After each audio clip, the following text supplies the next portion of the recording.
Bonjour, je vous retrouve aujourd'hui à la caserne de Poissy dans les Yvelines pour ce nouveau numéro du Au cœur de l'action dédié à la CMIC, une autre spécialité de nos sapeurs-pompiers dans laquelle je vais rentrer en immersion pour vous. Et d'ailleurs je vais rencontrer tout de suite Rémi qui va nous en dire un peu plus. Alors tout d'abord la CMIC, c'est quoi? C'est la cellule mobile d'intervention chimique. Ces spécialistes sont engagés pour tout type d'intervention impliquant les produits chimiques ou biologiques. C'est une des composantes de la réponse aux risques et menaces NRBC, c'est-à-dire le nucléaire, le radiologique, le biologique et le chimique. Bonjour Rémi. Bonjour. Donc toi tu es capitaine de sapeurs-pompiers, tu es chef de centre des Mureaux et tu es chef d'unité à la CMIC. Tout à fait. Est-ce que tu peux nous en dire un petit peu plus sur ta spécialité? En quelle année est-ce que vous avez été formé et puis pourquoi? La CMIC 78 a été créée dans les années 90 Oui. de par des accidents industriels majeurs qui ont eu lieu en France et à l'étranger. Notre unité donc, a pour mission de traiter les accidents mettant en œuvre des matières chimiques, je dirais du milieu domestique jusqu'aux accidents industriels. Bon, pour faire court, ce sont de vrais spécialistes à la pointe. Et je vais être honnête, je ne sais pas trop à quoi m'attendre, mais je vais faire confiance à Rémi. Il m'a confié m'avoir réservé une petite surprise. Alors ce que je te propose, c'est d'enfiler une tenue de type 3, donc une tenue qui est étanche aux liquides et aux poussières, et de participer à la décontamination d'une victime invalide dans la chaîne de décontamination. D'accord, bah écoute, je te suis. En avant.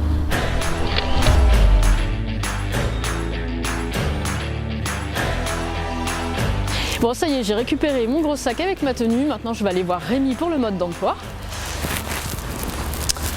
Bon alors Rémi, dis-moi, comment est-ce que je fais pour m'équiper? Et ben, ce qu'on va faire, c'est que d'abord, on va sortir ton équipement, et puis on va faire étape par étape. Comme ça, tu seras équipé pour aller à la décompta. Ça marche. Alors, la tenue que je vais porter est une tenue de protection contre les risques de contamination, que ce soit liquide ou sous forme de poussière. Elle va me permettre d'être protégée pour la mission que m'a confiée Rémi dans la chaîne de décontamination.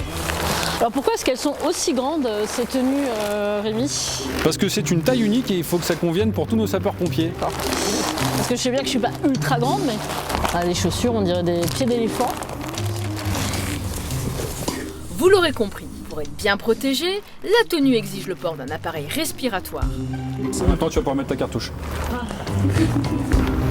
Non, là, je crois que je vais t'aider parce que... Alors la cartouche, eh bien elle sert à filtrer l'air vicié. C'est bon, t'es paré. Bon Rémi, ça y est, je suis enfin prête. Après 1h35. Pour Rémi, c'est quoi la suite? Alors maintenant, t'es paré pour aller procéder à la décontamination d'une victime invalide. Donc on va aller à la cellule de décompta et puis tu vas apprendre comme les autres. Allez, on y va. Bon, vous l'avez bien vu, c'est pas facile de s'équiper toute seule et normalement les spécialistes le font en binôme. La chaîne de décontamination, c'est une structure mobile montée par les sapeurs-pompiers pour laver les victimes qui ont été contaminées par des produits chimiques ou biologiques. C'est ce qu'on appelle la décontamination. Allez, c'est parti, la manœuvre a commencé et je fais partie des équipes. Donc là, c'est pour l'instant le process, il y a une projection de liquide. Vous lui mettez cette poudre argileuse. Cette poudre absorbante enlève 90% des contaminations sur la victime en attendant, bien sûr, que la chaîne de décontamination soit installée. Enfin, ces vêtements sont découpés puis emballés dans des sacs hermétiques. Donc là, on est en route pour la chaîne de décontamination.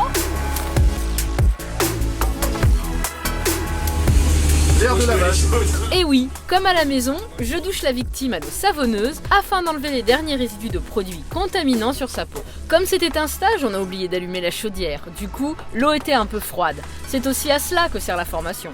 Une fois lavée, la victime est rhabillée pour ensuite être prise en charge par un poste médical et évacuée à l'hôpital.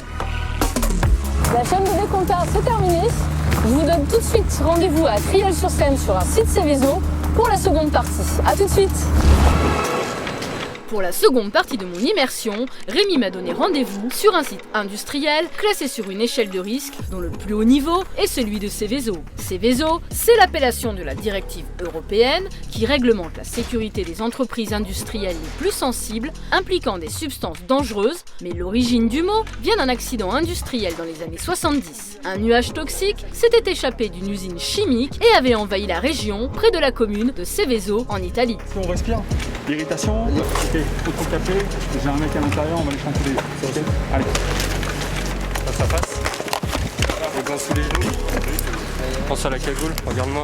Et le mec qui doit être... À présent, je sens vraiment que la tension monte et que toutes les équipes sont concentrées pour réaliser leur mission. Allez, maintenant, je vais retrouver Rémi.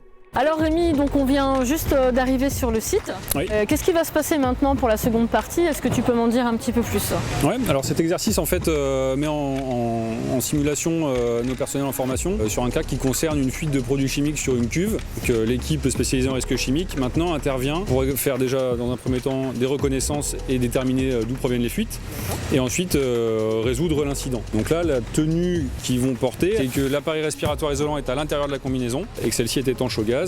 D'accord. Et comme tu vas pouvoir le constater en l'apportant toi également, ça rajoute des contraintes supplémentaires. Ouais. Bah écoute Rémi, je te suis. Allez, on va aller enfiler la combi. On y va. Ça marche. Je découvre la combinaison qui est énorme.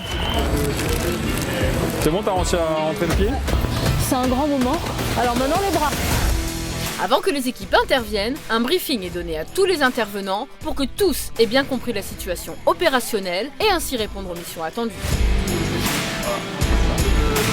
Alors Rémi, qu'est-ce que vous allez me faire faire là? La manœuvre, c'est quoi exactement? Donc là en fait vous allez pénétrer dans un local où il y a deux grandes cuves, dont une qui a été impactée et qui a une ou plusieurs fuites. D'accord. Donc tu vas partir avec un binôme, tuer les fuites pour que l'incident s'arrête. Ma combinaison est entièrement étanche au liquide et au gaz, je capte mon appareil respiratoire isolant et je suis prête à partir. Tu lèves la combinaison bien en haut là.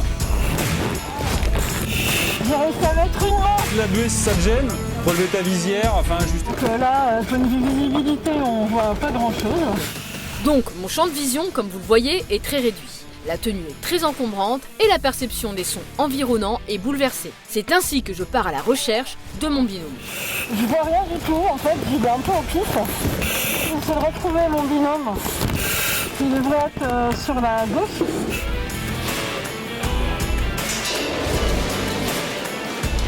Tiens, voilà mon binôme. Il m'attend pour réaliser l'exercice. Qu'est-ce que tu vas faire là? Attends, il y a une fuite là, c'est ça? Ouais. Bien évidemment, cela demande la maîtrise de techniques et de matériel différents que je ne connais pas. Et en l'occurrence, mon binôme a réussi à obstruer la fuite par la pose d'une manchette à vis. Pour vous, si le test peut vous sembler anodin, je vous assure que dans cette combinaison, c'est une autre affaire. Mais à présent, je prends déjà le chemin du retour et rien que ça, c'est compliqué. Allez, maintenant on va remonter. Cet exercice a simulé une opération délicate et risquée, mais que seules les équipes spécialisées en risque chimique sont habilitées à réaliser. Le risque est permanent et une simple petite déchirure sur la combinaison peut venir entraver la mission et surtout risquer la vie des sapeurs-pompiers. En effet, la combinaison que je porte de type 1 est le seul rempart à la contamination. Alors, c'est vrai qu'on se rend compte que c'est vraiment pas évident, hein. Il faut quand même beaucoup de formation, d'entraînement. Alors ça c'est la formation RCH1, donc il y en a 1 à 2 par an, en fonction du plan de formation qui est établi. Et puis le second niveau, le RCH2, est également fait 1 fois par an. Donc ce sont des stages qui durent de 10 à 15 jours. D'accord. Et qui permettent d'alimenter notre unité avec des nouveaux spécialistes pour renforcer l'effectif d'année en année. Ce numéro sur la spécialité de la CMIC est maintenant terminé. J'espère vous avoir mieux fait découvrir le rôle et l'engagement de ces spécialistes. Quant à moi, je vous dis à très bientôt pour un prochain Au cœur de l'action.